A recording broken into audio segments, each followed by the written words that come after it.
प्रशांत किशोर के खुलासे से सियासी हड़कंप। प्रशांत किशोर ने बढ़ाई एनडीए की टेंशन। पीके के आरोप तथ्यहीन बता रहे बीजेपी नेता। प्रशांत किशोर पिछले 2 साल से लगातार बिहार के एक एक जिले की कई बार यात्रा कर चुके हैं। उनके निशाने पर पिछले 3 दशक का शासन है, चाहे वो लालू राबड़ी तेजस्वी हों या फिर नीतीश और बीजेपी।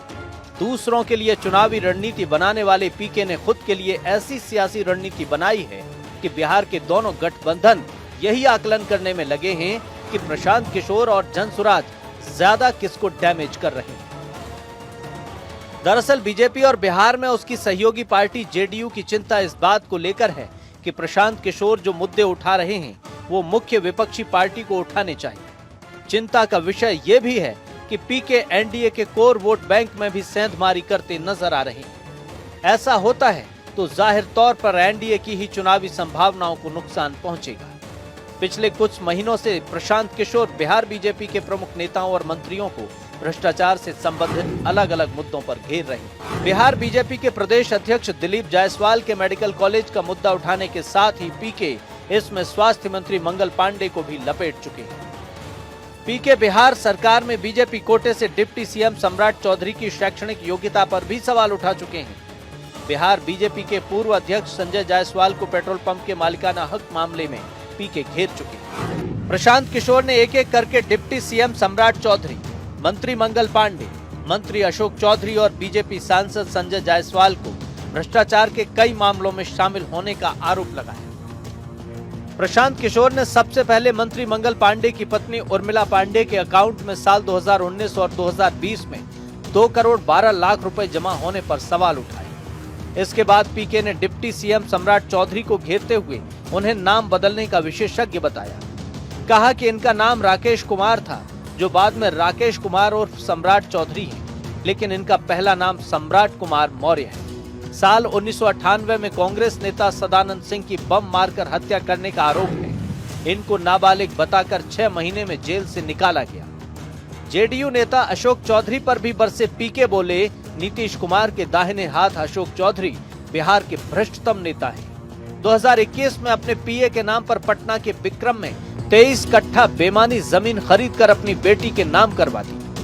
प्रशांत किशोर ने इसी क्रम में आगे पश्चिम चंपारण के भाजपा सांसद संजय जायसवाल पर भी उनके पेट्रोल पंप के माध्यम से सरकारी धन की लूट का संगीन आरोप लगाया। उन्होंने कहा कि बेतिया शहर के छावनी इलाके में संजय जायसवाल के परिवार का एक पेट्रोल पंप है, जिसके पास फ्लाईओवर बनना था। संजय जायसवाल ने कई साल तक फ्लाईओवर सिर्फ इसलिए नहीं बनने दिया कि उनके पेट्रोल पंप की बिक्री प्रभावित हो जाती। इन्होंने एक वक्त पर पेट्रोल पंप पर सार्वजनिक बोर्ड भी लगवाया था कि फ्लाईओवर का निर्माण मेरे नहीं, राज्य सरकार की वजह से रुका है। उर्मिला पांडे जी जो उनकी पत्नी है, account number Punjab national bank का है।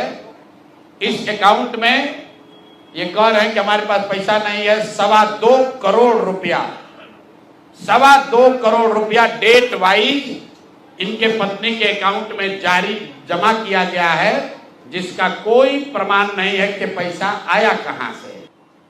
1998 में इन पर एक मर्डर का इल्जाम लगा। सदानंद सिंह जो वहां पर कांग्रेस के बड़े नेता थे और इनके परिवार के राजनीतिक विरोधी थे, उनको बम से मारकर उनकी हत्या कर दी गई, जिसमें लोग बताते हैं 6 लोगों की मृत्यु हुई।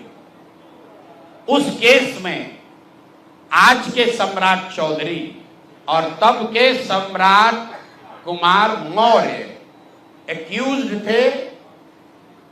अशोक चौधरी के पीए योगेंद्र दत्त 2019 में, जरा कागज निकाल, 2019 में अशोक चौधरी जी ने 34 लाख रुपया में योगेंद्र दत्त के नाम पर विक्रम में 1 एकड़ जमीन, करीब 1 एकड़ जमीन, 0.7 एकड़, 23 कट्ठा जमीन इन्होंने खरीदा।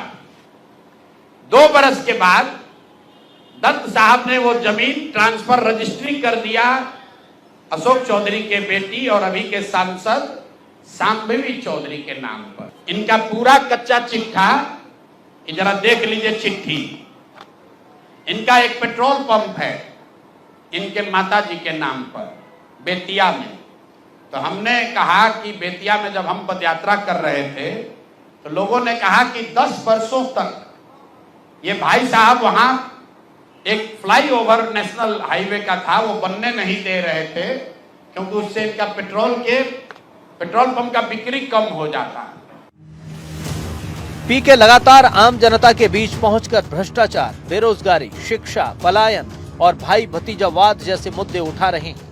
आगामी विधानसभा चुनाव से पहले बिहार में प्रशांत किशोर की पार्टी जनसुराज ने सबका समीकरण बिगाड़ दिया है। जिस तरह से वो लोगों के बीच जा रहे हैं, उससे लोगों में उनके प्रति विश्वास तो बढ़ा ही, इसके साथ ही उनकी पार्टी के नेताओं का हौसला भी बढ़ा है।